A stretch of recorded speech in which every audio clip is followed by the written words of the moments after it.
Bienvenue chez vous au Canada. Cette vidéo vous expliquera les principales choses que vous devriez faire dans les 2 premières semaines suivant votre arrivée pour faciliter votre adaptation à la vie au Canada. Lorsque vous arrivez, les premières heures à l'aéroport peuvent être déroutantes, mais le plus important est d'être bien préparé avant même votre départ. Si vous ne savez pas quoi apporter, consultez le site Web du gouvernement du Canada. Les agents que vous voyez ici sont des employés de l'Agence des services frontaliers du Canada, dont l'abréviation est ASFC. Ces agents ont rencontré des milliers de nouveaux arrivants comme vous et votre famille. Ils s'assurent que votre arrivée se déroule bien tout en protégeant l'intégrité des lois canadiennes en matière de douane, d'immigration et d'agriculture. Les 2 documents les plus importants que vous devez avoir en votre possession sont votre passeport et la carte de déclaration douanière que vous aurez remplie dans l'avion. L'agent des services frontaliers que vous rencontrerez vous posera des questions sur la nature de votre séjour au Canada et sur les biens que vous apportez au pays. En remplissant la carte de déclaration douanière, vous répondez en partie à ces questions. Si vous n'êtes pas certain de ce que vous devez déclarer, demandez-le simplement à l'agent qui vous conseillera. L'Agence des services frontaliers du Canada aura également besoin d'une liste rédigée en anglais ou en français des marchandises qui pourraient vous être expédiées à une date ultérieure. Les prochaines personnes que vous allez rencontrer sont des agents spécialistes de l'immigration. Ces agents travaillent pour le ministère de l'Immigration, des Réfugiés et de la Citoyenneté du Canada. Ils ont pour rôle principal de vérifier qui vous êtes et d'examiner vos documents. Placez la copie papier de la confirmation de résidence permanente dans votre passeport, car vous pourriez devoir attendre jusqu'à 6 semaines avant que votre carte de résident permanent ne soit délivrée à votre nouvelle adresse ici au Canada. Pour vous prévaloir des services gouvernementaux, vous aurez probablement à présenter ce document en attendant de recevoir votre carte de résident permanent. Maintenant que vous êtes officiellement arrivé au Canada, il est temps de vous installer dans votre nouveau domicile.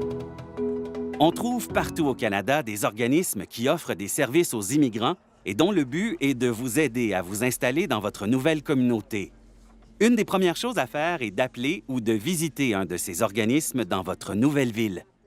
Assurez-vous d'avoir vos documents de résidence permanente en main.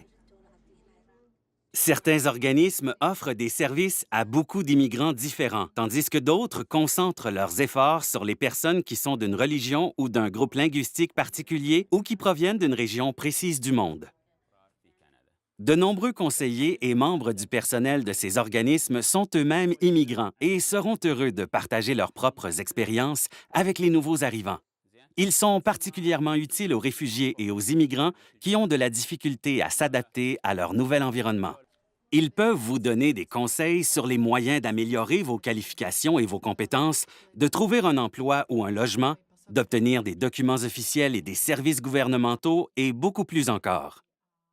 Comme la plupart des organismes d'aide à l'établissement sont financés par le gouvernement, la plupart des services de base et des conseils qu'ils fournissent sont offerts gratuitement ou à faible prix. Vous trouverez la liste des organismes de services aux immigrants de votre région sur le site Web du gouvernement du Canada, affiché en bas de votre écran. Il y a un certain nombre de documents gouvernementaux importants que vous devez vous procurer peu de temps après votre arrivée au Canada. Votre numéro d'assurance sociale, votre carte d'assurance maladie et votre carte de résident permanent.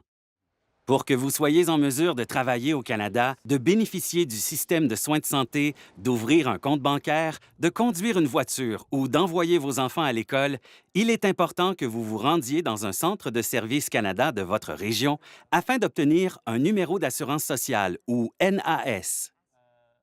La visite ne sera pas très compliquée, mais pour demander votre NAS, vous devrez apporter votre passeport, votre confirmation de résidence permanente ou une autre preuve de votre statut au Canada comme un permis de travail ou d'études. Ensuite, en tant que résident permanent, vous devriez demander le plus tôt possible une carte d'assurance maladie à votre gouvernement provincial ou territorial. Si vous n'êtes pas certain d'y être admissible, vérifiez auprès de ce dernier. Une fois admissible, soit généralement 3 mois après votre arrivée, vous pourrez recevoir des services de soins de santé payés par l'impôt des contribuables grâce à cette carte. Vous pouvez obtenir un formulaire de demande au cabinet d'un médecin, dans un hôpital ou auprès d'un organisme d'aide aux immigrants. Vous pouvez aussi obtenir le formulaire par Internet à partir du site Web du ministère responsable de la Santé dans votre province ou votre territoire. Dans la plupart des provinces et des territoires, chaque membre de la famille reçoit sa propre carte avec un numéro d'assurance maladie unique. Assurez-vous d'avoir ces cartes en votre possession en tout temps. Vous devez les présenter dans un hôpital ou une clinique lorsque vous ou un membre de votre famille avez besoin de soins de santé. Après avoir trouvé un endroit où habiter, n'oubliez pas de donner cette adresse au ministère de l'Immigration, des Réfugiés et de la Citoyenneté.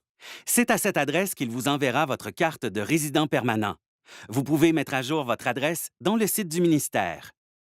La carte de résident permanent est la preuve officielle de votre statut au Canada. Si vous voyagez et que vous souhaitez revenir au Canada, vous devez présenter cette carte. Vous pouvez également l'utiliser comme pièce d'identité dans certaines situations, notamment lorsque vous présentez une demande pour obtenir d'autres documents gouvernementaux, que vous voulez obtenir des services gouvernementaux ou ouvrir un compte bancaire. Maintenant que vous avez présenté vos demandes de documents gouvernementaux, pensez à faire les autres démarches suivantes. Pour protéger votre argent et gérer vos finances, envisagez d'ouvrir un compte bancaire dans une institution canadienne. Une banque peut également vous aider à obtenir une carte de crédit ou une carte de débit. Pour ouvrir un compte bancaire, rendez-vous dans une banque, pièce d'identité en main. Les documents que vous présentez doivent être des originaux et être en bonne condition. Les copies ne sont pas acceptées. Faites quelques recherches avant de choisir la banque avec laquelle vous souhaitez faire affaire. Une fois votre décision prise, visitez une succursale pour obtenir plus d'informations sur l'ouverture d'un compte. Les transports en commun sont un moyen efficace et abordable de se déplacer d'un endroit à un autre. La forme la plus populaire de transport en commun au Canada est l'autobus. Certaines villes possèdent aussi un système de tramway, de train léger ou de métro. Dans la plupart des cas, vous pouvez passer d'un mode de transport à un autre facilement. Apprenez à utiliser les transports en commun de votre collectivité, car cela vous aidera à vous familiariser avec vos environs. Si vous prévoyez utiliser les transports en commun chaque jour, voyez quels secteurs sont les mieux desservis avant de choisir un lieu de résidence. Vous pouvez obtenir plus de renseignements sur les services de transport en commun de votre municipalité en visitant le comptoir d'information d'une des stations principales du réseau ou en consultant le site Web de l'administration de votre municipalité. Assurez-vous de posséder une carte de votre ville et de vous promener afin d'apprendre à connaître votre quartier et les services locaux disponibles. Pour la plupart des Canadiens, Internet est un outil important de la vie quotidienne. Sachez qu'à votre arrivée au Canada, il y a plusieurs façons d'accéder à Internet. La plupart des bibliothèques publiques au Canada offrent un accès gratuit à Internet. Si cela est plus pratique pour vous, vous pouvez trouver des services Wi-Fi gratuits dans plusieurs établissements ou cafés que vous pouvez utiliser avec votre téléphone intelligent et votre ordinateur portable. Enfin, assurez-vous d'être prêt en cas d'urgence. Le numéro de téléphone d'urgence utilisé au Canada est le 911. Assurez-vous que vous et les membres de votre famille mémorisez ce numéro. Si jamais vous avez besoin du service d'ambulancier, de policier ou de pompier, composez ce numéro. Sachez que les relations avec les policiers au Canada peuvent être différentes de celles dans votre pays d'origine. La tâche principale de la police au Canada est de protéger et de servir la communauté. N'ayez jamais peur de demander de l'aide à un policier quand vous en avez besoin. Vous pouvez vous attendre à ce que vos premières semaines au Canada soient très occupées car vous aurez plusieurs démarches à faire. Nous espérons que cette vidéo contribuera à faciliter votre installation au pays. Pour de plus amples renseignements sur les sujets abordés dans cette vidéo et nombre d'autres sujets, consultez le site Web du gouvernement du Canada. Ce portail central offre des renseignements sur la vie au Canada et vous oriente vers de nombreuses ressources adaptées à vos besoins. Vous y trouverez notamment notre guide « Bienvenue au Canada ». Consultez l'adresse Internet affichée en bas de votre écran pour avoir de plus amples renseignements à propos des différents sujets présentés dans cette vidéo.